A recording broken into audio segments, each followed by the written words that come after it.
Dívida, Maria Lúcia Fatorelli, muito obrigado pela sua presença aqui no programa. Eu queria que você tentasse explicar em 3 minutos, o que é difícil, a tarefa é árdua diante do massacre de propaganda do governo a favor da reforma da Previdência. Eu queria que você explicasse por que o déficit, o famoso déficit da Previdência, é na verdade um déficit fabricado, que é a tese que você defende, e queria que você explicasse isso à luz do parágrafo 194 da Constituição Brasileira. Em primeiro lugar, agradeço a oportunidade de estar aqui com vocês, uma honra para a Auditoria Cidadã da Dívida. E essa questão da Previdência, ela foi a maior conquista da Constituição Federal. Os constituintes colocaram no artigo 194 da Constituição a seguridade social, a segurança do povo. Que não é só Previdência, não é. São 3 fatores. É um tripé. É previdência, assistência e saúde. Foi a principal conquista social. Ela é tão importante que na própria Constituição, no artigo 195, os constituintes estabeleceram o financiamento desse tripé. Então, eles colocaram lá fontes variadas de financiamento, como uma cesta. Nessa cesta, eles colocaram, primeiro, os trabalhadores e empregadores vão contribuir com uma contribuição para o INSS incidente sobre a folha, paga tanto pelos trabalhadores como pelos empregadores. Também, as empresas vão contribuir sobre o lucro. Então, foi criada a contribuição social sobre o lucro líquido. Criaram também a contribuição que incide sobre o consumo. Tudo que consumimos, bens, serviços, a COFINS, contribuição para o financiamento da Seguridade Social, que é a maior arrecadação do país.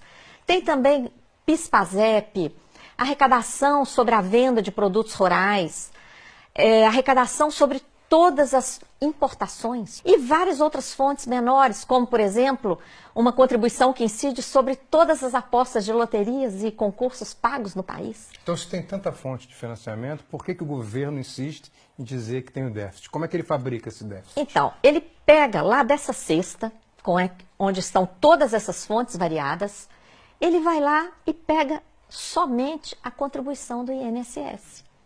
E compara o que se arrecada com essa contribuição, paga por empregados e empregadores urbanos e rurais, ele compara isso com todo o gasto da Previdência, que é o maior entre o tripé da Previdência, Assistência e Saúde. O maior deles é a Previdência. E quando fazemos a conta honestamente, considerando todas essas fontes, e todos os gastos com previdência, assistência e saúde, o que a gente obtém? Uma sobra de recursos de dezenas de bilhões de reais todo ano. Sem falar que há dívidas de empresas que têm um montante de 350 bilhões com a Seguridade Social, né? Isso, a sobra de recursos ainda poderia ser muito maior por causa da sonegação, que você menciona, que ultrapassa 400 bilhões de reais, segundo estimativas, inclusive a lista dos devedores da Previdência. As desonerações, que são setores que são liberados de contribuir para a Seguridade Social. Por exemplo, o agrobusiness. Então é uma infâmia muito grande. O governo libera o agronegócio de pagar a contribuição e depois fala que tem déficit. E ainda quer botar a culpa nos trabalhadores rurais, né? É uma inconsistência. A sobra de recursos é tão impressionante que existe a tal da DRU, a desvinculação. E por que desvinculação? Porque essa cesta de contribuições, elas são vinculadas pela Constituição para a Seguridade. Então, vem o governo, aumenta a DRU, que é essa mordida, morde atualmente 30% dos recursos da Seguridade Social, desvia principalmente para pagar juros da dívida pública. Que responde por quase 50% do nosso orçamento. Todo ano, né?